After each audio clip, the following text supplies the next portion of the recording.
ძალიან დიდი პატივია ჩემთვის, რომ ეს თქვენ მოგმართავთ 10 წლის იუბილეზე. მადლობთ და ძალიან ბევრ კარგ პროექტს და ბევრი კარგი საქმის გაკეთებას გისურვებთ.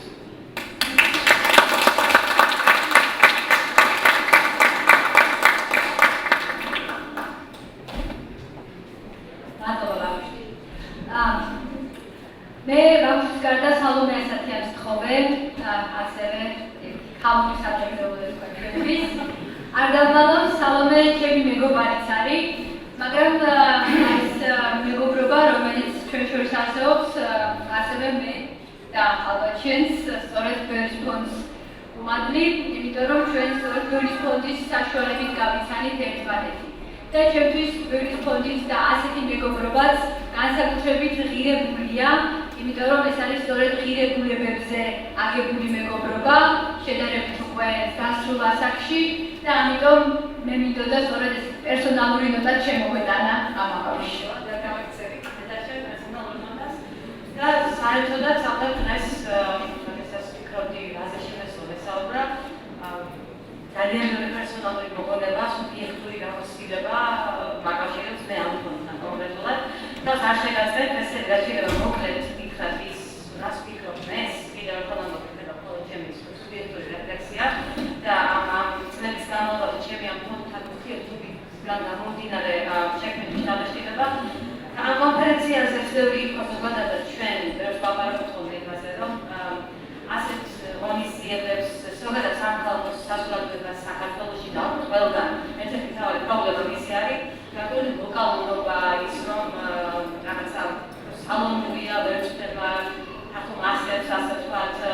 ეს ყველაფერი გასაგებელია, მნიშვნელოვანია, ძალიან მწვავეობრივია და ვისაუბროთ აუცილებლად, მაგრამ ამავე დროს არ გავიქარ შემთხვევაში არ დაგვაუწყდეს არ გამოვხდით თვალსაჩინარიდან ის უდიდესი წვლილი, რომელიც ბერის ფონდმა და მსგავსმა ორგანიზაციებმა შეასრულეს ჩვენი საზოგადოების ბოლო 20 წლის განმავლობაში, აი ტრაექტორიაში, რომელიც გამეორა ქართულმა და არამხოლოდ ქართულმა საზოგადოებამ, იმ საზოგადოებამ, რომლებიც ეხლა სწავლობენ რეალურად თანასწორობის ფორმებს, სამხალხო კულტურას, ასე რომ მართლაც შეუსწავლეთ, მაგრამ ჩემთვის პირადად და სუბიექტურად ბერის ფონდი ნამდვილად გამორჩეულია სხვა მსგავსი ამავე პროფილის უსწავლი ორგანიზაციებთან შორისაც, ვინაიდან საბჭოთა კავშირის დაშლის შემდეგ საქართველოში ყველა მოსახლეობის ქვეყანაში გარკვეული კულტურული ველი შეიქმნა, მე ვწვდი მარჯვნივ გადახრილი, სადაც აქცენტი გასწრებოდა როგორც პოლიტიკური კონიუნქტურის, ისე ხშირად სამხალხო საზოგადოებაშიც სახელმწიფოს მშენებლობაზე, ინფრასტრუქტურის განვითარებაზე, მოდერნიზაციაზე, ნაციონალიზმი, ამაზე ვერ ვისაუბრეთ კონფერენციის ველობის დროს გახდა ძალიან დომინანტური იდეოლოგია, ხოლო აი ბერის ფონდი ჩემი აზრით ყველაზე ნაკლებად აქცენტებდა ყურადღებას აი ამ კონტექსტს, ამ კონიუნქტურას და ყველაზე გაბედულ და თავისუფლად სიუცეს და სწორედ დისკუსიისთვის, სწორედ ამ დისკუსიური გარკვეულებისთვის მე მართლა არ დამოუკიდებლად. მართლა ძალიან მნიშვნელოვანია 2004 წელს, როცა მე და შეგვეძებდით და ვერკოლობდით, 2005 წელს მონაწილეს ჰომოფობიის შესახებ მინდოდა დისკუსიის მოწყობა და ძალიან დიდ ძალისხმევად გამიჩნდა ეს. ეს ხედავ მიუხედავად უდიდესი პრობლემებისა, რომელიც ჩვენ ვიხილავთ თვითმეტში, რომ ჩვენი საზოგადოება მაინც წინ წავიდა და ფილმვადი გახდა ეს თემი და ეს უცირესობა და მე დარწმუნებული ვარ, რომ გადავლახავთ უდიდეს სირთულეებსაც, ისე თქვენი დახმარებით და ჩვენი საერთო ძალისხმევით. ასევე მახსოვს დისკუსია განხორციელდა წლების სიუჟეტი და სეკულარიზმის თემაზე. იმის შესახებ, თუ რაოდენ მნიშვნელოვანია სახელმწიფოს და ეკლესიის განსაკუთრება რელიგიისგან თავისუფალი სივრცეების ქონა, მახსოვს დისკუსიები ქალთა უფლებებზე, მახსოვს აგრეთვე ამ დისკუსიებზე მოხდარი ძალიან სერიოზული კონფლიქტები. ჩუბის ფიზიკური გამოძევაც. ეს ყველაფერი იყო და ეს ყველაფერი არის გასაგებია ამ ფონდის ძალიან საინტერესო და შეუფასებლად მნიშვნელოვანი ისტორიის ნაწილი. ასევე ვეთქვი, რომ ერთ-ერთი მთავარი პრიორიტეტია ამ ფონდისა კონფლიქტის ტრანსფორმაციის საბოლოო ანგარიშთან და კონფლიქტის გადაჭრის თვალსაზრისით ძალიან არაბანალური და ისევ ძალიან გაბედული გამოგიდებულება. ამ ფონდს იქიდან გამომდინარე, რომ ხშირად მომისმენთ ამ კითხვას კიდევაც სტადიები აქ გამოსებული და დისკუსიებიც იმის შესახებ თუ რა წილი პასუხისმგებლობის უნდა იკისროს ქართულმა მხარემ, თქვათ აფხაზებთან და ოსეთთან მიმართებით. რა დანაშაული აქ გვაქვს ჩვენ ჩადენილი. ეს არ არის მარტივი თემები ჩვენ რეალობაში. საკმაოდ კალკულირებული თემებია, ძალიან მწვავე მხოლოდ LGBT არის ჩვენთან მწვავე რეაქცია, რეაქცია სხვა თემებიც იცავს. ეს მათ შორის აგრეთვე უაღრესად მნიშვნელოვანი შედარებით ახალი მიმართულება ამის მუშაობაში არის ტოტალიტარული წარსულის გააზრების არის პრომეთული ეს არის ყველაზე რაც ამ დრომდე იმედია მოვალეში პროცედურული ასეთი ინიციატივების გაშენება, მაგრამ ამ დრომდე ასეთი სიღრმისეული რეფლექსია რას ნიშნავდა საბჭოთა ტოტალიტარული წარსული, როგორ აისახეს ქალაქის ტოპოგრაფიაზე და რას ნიშნავს სტალინი და სტალინიზმი ქართული ნაციონალიზმის კონტექსტში. ისევ ძალიან ისევ ძალიან საფრთხო და ძალიან ხშირად უყურიაციის გამოწვევი თემა. ეს მოდი არ უშინდებოდა არასოდეს თუ თემებზე ძალიან გაბედულად საუბარს სხვა შეიძლება მსგავსი ორგანიზაციებისგან და პოლიტიკოსებისგან მით უმეტეს განსხვავებით და ეს მიმაჩნია მე ამ პროდის ძალიან მნიშვნელოვან განმასხვავებელ ასპექტად. ასე რომ ძალიან დიდი მადლობა ყველას თქვენ ვალიდებს, იმოს, ყველას აბსოლუტურად და დიდ წარმატებებს ვისურვებთ, დიდ არამშრომლობებთან და ნახსოვებით.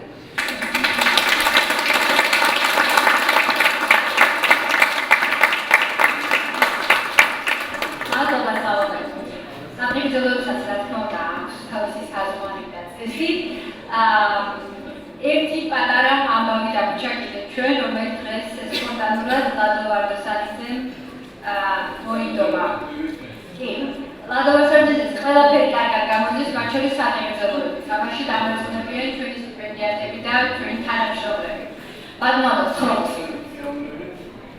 ეს საბრძოლოს მეც ვიტყვი, რისკი აქ წითელ ზაფხად გასდევს დღევანდელ საგანავს. თითქმის 10 წელია ვიცხოვრეთ ლოზუნგით საქმე აპარატის ნაცვლად.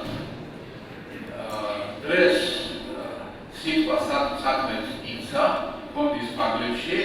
ძალიან მოხარული ვარ თქვენ ამ კითხვას გაცნობ მან შეგახსენოთ, რომ ჩვენი ორი სტიპენდიატი შეუხდა და დღეს აქ არიან.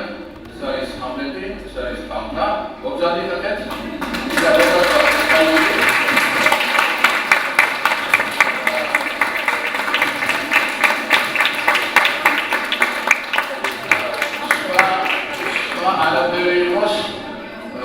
ვარდების რეაბილიტაცია საჭიროა პოლიტიკურ კონტექსტში.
am კედელზე და ლოჯში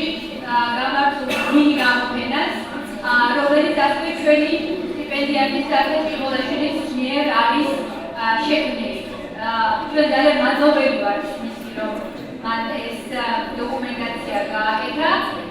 ეს გარკვეულად ქმნის ფონდს, ის არის ასევე რეტროსპექტივა ურბანული გარემოს ტრანსფორმაციისა ამ წლების განმავლობაში. ისე რომ დიდი მადლობა დანთა კიდევ ერთხელ. მიაღწიეთ აუცილებლად ყურადღება.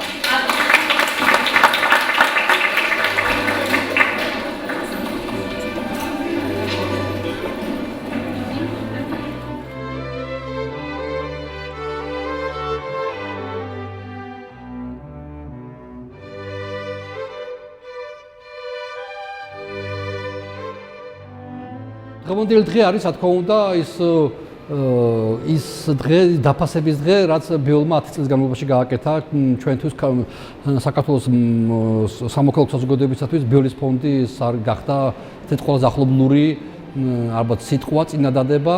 საქმე ისაა, რომ საქართველოში ბევრი მართლა ღირსეული ფონდები მუშაობს ევროპიდან და ყველას მიმართ ჩვენ გვაქვს უდიდესი მადლიერების ზნობა, მაგრამ ძალიან იშვიათი გამონაკლისია, როცა უცხოური ფონდი გახდა ქართული სამოქალაქო საზოგადოების ნაწილი და ვერც კი აღვიქვათ, რომ ბიოლის ფონდი ეს არის გერმანული ფონდი და ხშირად გვავიწყდება კიდევაც ამაში გვავიწყდება კიდევაც ბიოლი ვინ იყო სიტყვაზე და იმდენად ეს ყველაფერი ახლობლულია. ჩვენ მე მაგალითად პირადად მიუხედავად იმისა, რომ უფრო ადრე დავიწყე აქტიურობა სამოქალაქო საზოგადოებაში, თავმოჩემლე გითხრათ, რომ ბიოლთან გავიზარდეთ ყველა. აქ არსებულ მოედანზე, რომელიც საშუალებას იძლეოდა ნორმალურ ჯანსაღ დისკუსიაში შეგვემოწმოთ ჩვენი პოზიციები, მიგვიღო ინფორმაცია, ბიოლი გვეხმარებოდა საერთაშორისო და ევროპული ღირებულებებთან უფრო მიახლოვებას. ამიტომ ეს არის ჩემთვის აი ერთ-ერთი წამყვანი ქართული ფონდი, ქართულ საზოგადოების უნიკალური ორგანო, სტრუქტურა. რო ყოფილიყო ბიოლი ძალიან ბევრი რამის დაკარგავდა ქართულ საზოგადოებას, თავმოჩემლე გითხრათ. ქართულ სამოქალაქო საზოგადოება იქნება სულ სხვანაირი იქნებოდა ნაკლული, უფრო იქნებოდა ბუნებრივია, მაგრამ ასე წელში გამართული, ასე თამამი ვერ იქნებოდა ბიოლის ფონდიდან ბიოლის ბუდიდან შეიძლება ასე ითქვას, ბევრი ბარტყი დაჭიტა და უკვე გახდა წამატებული პირი საზოგადო მოღვაწე საქართველოში. Я хочу искренне поздравить фонд имени Генриха Бёля с 10-летием, потому что это особый фонд, я думаю, на Южном Кавказе, который одновременно работает как фонд, то есть выполняет свою миссию очень эффективно, и с другой стороны создает совершенно неформальное пространство, где люди проявляются в первую очередь как люди. И поэтому здесь не надо искать компромиссов между собой как человеком, собой как ученым, собой как гражданским активистом, собой как кто бы ты ни был. Тебя в этом фонде принимают таким, как есть, и в этом фонде поэтому не бывает случайных людей.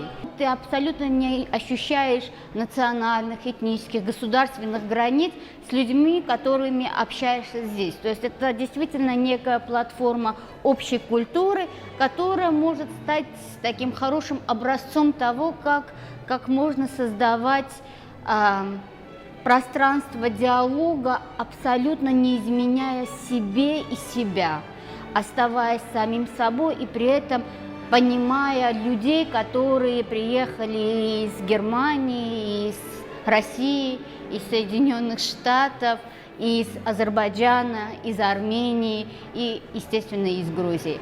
Так что я думаю, это место, где нам всем очень уютно и хорошо.